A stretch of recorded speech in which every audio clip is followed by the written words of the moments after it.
cahaya ilmu yang tak pernah padam. Aisyah, sang guru generasi tabi'in.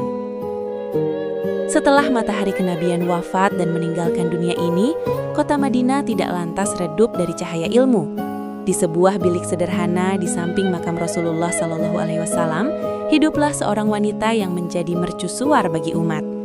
Beliau adalah Ummul Mukminin, Aisyah binti Abu Bakar, sang guru bagi generasi penerus yang kita kenal sebagai kaum tabi'in.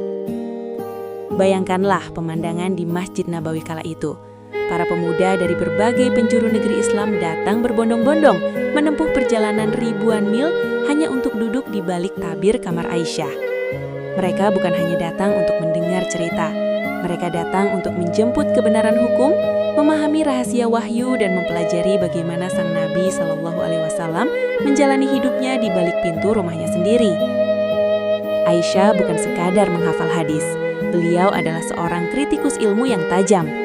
Di hadapan para murid tabi'in yang paling cerdas seperti Urwah binti Zubair, keponakannya, atau Al-Qasim bin Muhammad, Aisyah mengoreksi pemahaman yang keliru, meluruskan tafsir yang menyimpang, dan membangun pondasi hukum Islam dengan logika yang sangat kuat. Beliau mengajarkan bahwa beragama bukan hanya soal mengikuti tanpa arah, melainkan soal memahami dengan hati dan akal. Para tabi'in mengagumi bagaimana Aisyah mampu menjelaskan masalah yang paling rumit dengan bahasa yang paling sederhana. Dari masalah ibadah hingga masalah sosial dan politik, lisan beliau mengalir seperti air jernih yang memuaskan dahaga ilmu. Banyak ulama besar tabi'in berkata, "Aku tidak pernah melihat orang yang lebih tahu tentang Al-Quran, lebih paham tentang kewajiban, dan lebih mengerti tentang sejarah dan sastra Arab melebihi Aisyah."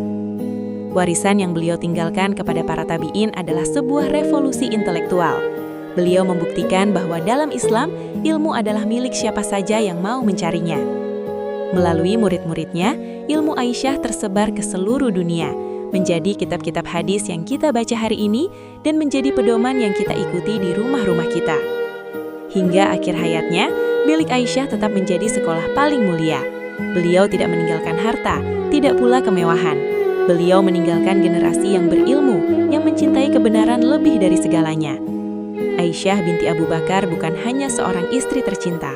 Beliau adalah ibu dari segala ilmu yang cahayanya tetap benderang melintasi zaman melalui tangan-tangan para muridnya. Semoga Allah merahmatinya dan semoga kita mampu meneladani semangatnya dalam menjaga dan menyebarkan kebenaran.